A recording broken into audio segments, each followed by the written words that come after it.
Hello guys, welcome back to our channel Garuda Islets, and this is going to be the seventh topic of our series. हमारी series का सातवां ये topic होगा। Task to idea based topic हम लोग discuss कर रहे हैं।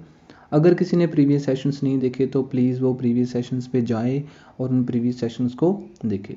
वीडियो स्टार्ट करने से पहले guys, if you have any kind of inquiry about the study visa, tourist visa और आपका वर्क वीज़ा, देन आप अपनी इंक्वायरीज़ को इमिग्रेशन गरुड़ा @gmail.com पे भेज सकते हो। कभी कभी गरुड़ा मैं खुद ही प्रोनाउंस नहीं कर पाता, इमिग्रेशन गरुड़ा @gmail.com पे भेज सकते हो।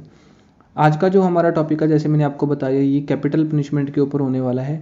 ठीक है, हम लोग कैपिटल पनिशमेंट के फेवर्स, उसके अगेंस्ट में बात करेंगे और हम थोड़ा बहुत रिहेबिलिटेशन प्रोग्राम के बारे में भी देखेंगे, जो कि मैंने आपको पहले भी बताया है। वैसे तो कैपिटल पनिशमेंट देखो गाइस, कैपिटल पनिशमेंट एक ऐसी पनिशमेंट होती है जिसमें हम लोग क्या करते हैं, किसी एक पर्टिकुलर पर्सन को डेथ सेंटेंस सुना देते हैं, उसको बोलते हैं कैपिटल पनिशमेंट्स। ठीक है, तो जब हम किसी को डेथ का सेंटेंस देते हैं उसको क्या बोलते हैं, capital punishment. Supporters say that capital punishment debtors crime. Debtor का मतलब होता है रोकना। क्या मतलब होता है इसका? मतलब होता है स्टॉप करना, रोक देना, इसका मतलब होता है। जो इसके सपोर्टर्स हैं वो बोलते हैं कि कैपिटल पनिशमेंट का सबसे बड़ा फ़ायदा है कि ये क्राइम को रोकता है। Fear of death penalty stop people from committing a crime. What does it mean? It means कि जब लोगों के मन में, देखो क्या होता है कि किसी की साइकोलॉजिकल कंडीशन बहुत ज़्यादा महत्वपूर्ण रोल प्ले करती है। जब हम लोग ये सोचते हैं कि वो क्या करेगा क्या नहीं करेगा, अगर किसी के मन में, अगर किसी के माइंड में ये बात होगी कि भाई अगर मैं क्राइम करूँगा तो मेरे को मार दिया जाएगा, तो वो क्राइम करेगा क्यों? नहीं करेगा ना, क्योंकि फियर फैक्टर आ गया। उसको पता है कि अगर मैं ऐसा क्राइम करूँगा तो मेरे को मार दिया जाएगा। तो इससे क्या होता है, क्राइम रुक जाता है, डेटर हो जाता है, वो कमिट नहीं करते फिर crime. The death penalty shows that crime is not tolerated. ठीक है, तो इसमें फ्लेक्सिबिलिटी फिर नहीं रहती। फ्लेक्सिबिलिटी है जो वो नहीं रहती। इसका क्या मतलब हो कि फ्लेक्सिबिलिटी नहीं रहती? इट मीन्स कि तब फिर क्रिमिनल्स को ये पता चल जाता है कि जो गवर्नमेंट है या फिर जो जुडिशरी है वो क्या करेगी, क्राइम को टॉलरेट नहीं करेगी। ठीक है, तो ये एक बहुत बड़ा रोल प्ले करता है when we are discussing about stopping the crime. अभी हमारे पास क्या है, जो हमारा क्या कहते हैं, जो क्रिमिनल्स को हैंडल करने वाला जो बॉडी है उसको क्या बोलते हैं, जज बोलते हैं, एंड देन उसके बाद अदालत बोल दो। एक्चुअली अभी मेरे माइंड में ध्यान नहीं आ रहा नाम। ठीक है, तो अभी हमारे पास क्या है, फ्लेक्सिबिलिटी बहुत ज़्यादा है। फ्लेक्सिबिलिटी क्या, एक कोई केस चल पड़ा, वो केस 10 सालों तक, 5 सालों तक चलता ही रहता है, चलता ही रहता है। अगर हम उसमें डेथ पेनल्टी एडअप कर दें, ठीक है, डेथ पेनल्टी एडअप कर दें, तो क्या हो जाएगा, इससे क्रिमिनल्स के मन में ये रहेगा कि अब गवर्नमेंट स्ट्रिक्ट है। क्या है कि अब गवर्नमेंट स्ट्रिक्ट है, अब वो हम लोगों को माफ़ करेगी नहीं, अगर सज़ा देगी तो कठोर सज़ा देगी। इससे क्राइम बहुत हद तक कम हो जाता है। उसके बाद है it is a form of revenge. एक तरह का रिवेंज मान लो कैपिटल पनिशमेंट को। जब व्हेन पीपल नो ना दैट दे कैन बी और other people can take the revenge of the crime, जब लोगों को ये पता चलता है ना कि क्राइम का रिवेंज लिया जा सकता है, जब उनको पता चले कि भाई इसके सिवियर कॉन्सिक्वेंसेज होंगे। सिवियर का मतलब होता है कि भाई बहुत ज़्यादा खतरनाक कॉन्सिक्वेंसेज का मतलब कि इसके परिणाम घातक होंगे, तो वो नहीं करेंगे crime. The cost of imprisonment, ये सबसे मज़ेदार टॉपिक है, सबसे ज़्यादा मज़ेदार पॉइंट है ये। इसका देखो क्या मतलब निकलता है। एक बात बताओ, जब मैं ये बोलता हूँ कि भाई आपका जो क्या कहते हैं, जो जेल है उसको हम बोल देते हैं prison.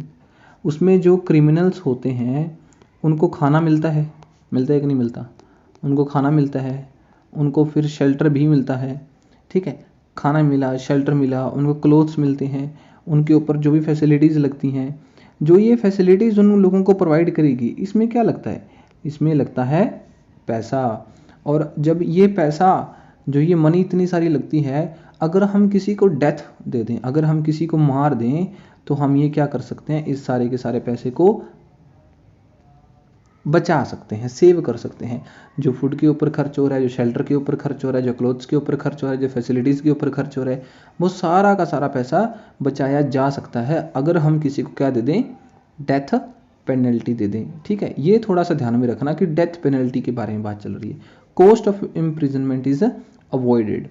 The offenders can not pose a threat to others. जो ऑफेंडर्स हैं वो किसी के ऊपर थ्रेट का कारण फिर बनेंगे नहीं। ठीक ठीक है, ये एक बहुत महत्वपूर्ण बात हो जाती है। तो कैपिटल पनिशमेंट क्या है? किसी को मार देना।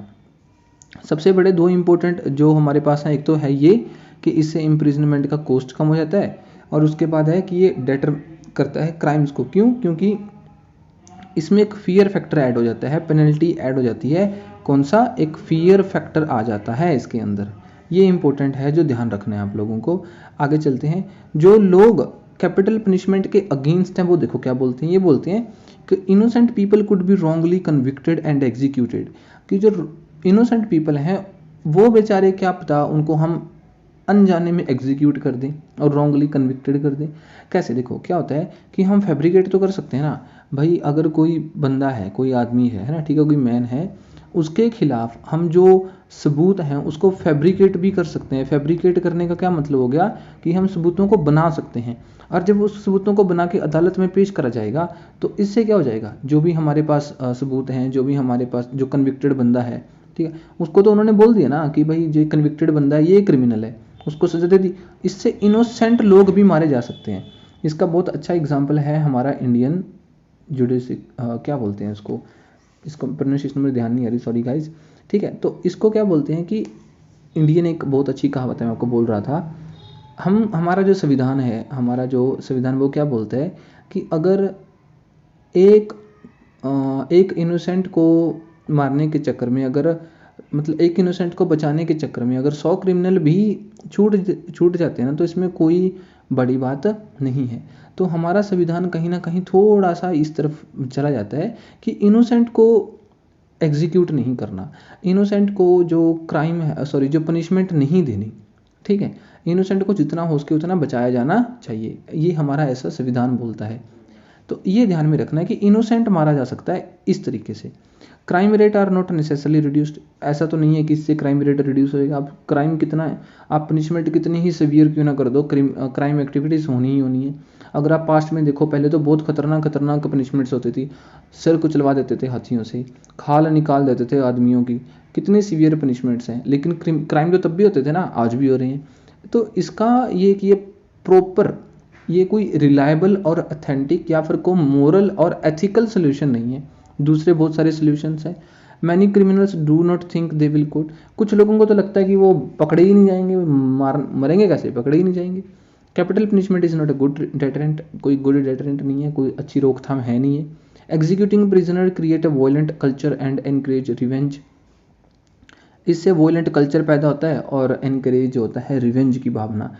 देखना, जितनी नेगेटिव एनर्जीज आप लोग सोसाइटी में स्प्रेड करोगे उतनी ही नेगेटिव सोसाइटी बनती चली जाएगी। अगर हमारा जो ये सिस्टम है कैसा कि किसी को पनिशमेंट देना, कौन क्रिमिनल है कौन नहीं करना, ये जज करना, अगर ये अपने आप में वायलेंट कल्चर फैलाएगा तो सोसाइटी में वायलेंट कल्चर फैलेगा ही फैलेगा। We have no right to take another life. किसी दूसरी जिंदगी लेना हमारा कोई अधिकार नहीं है। At least we should provide him or her a chance. अगर अगर अगर कैपिटल पनिशमेंट सही रास्ता नहीं है तो कौन सा सही रास्ता है, ये भी एक बड़ा क्वेश्चन उठ जाता है। अब तो जहाँ तक अंदाजे हैं, अगर कैपिटल पनिशमेंट सही रास्ता नहीं है तो रिहैबिलिटेशन प्रोग्राम बहुत अच्छे तरीके हैं किसी क्रिमिनल की साइकोलॉजिकल कंडीशन को चेंज करने में, ठीक है, या फिर क्रिमिनल रेट को कम करने में बहुत अच्छा एक रास्ता है हमारे पास। Another aim of prison is rehabilitation. Prisoner receive education, vocational training लो, उनको स्पेसिफिक जॉब प्रोवाइड करो, पर्सनल स्किल्स दो, ताकि वो बाहर आकर जॉब ले सकें। जॉब लेंगे तो पैसा कमाएंगे, पैसा कमाएंगे तो क्राइम ही क्यों करेंगे, ठीक है, ये बात भी है। उनका बिहेवियर वर्स हो सकता है अगर हम उनको पनिशमेंट दें। Rehabilitation aim to make them better citizen, उनको बेटर सिटीजन बना सकता है rehabilitation prisoner. Less likely to रीऑफेंड।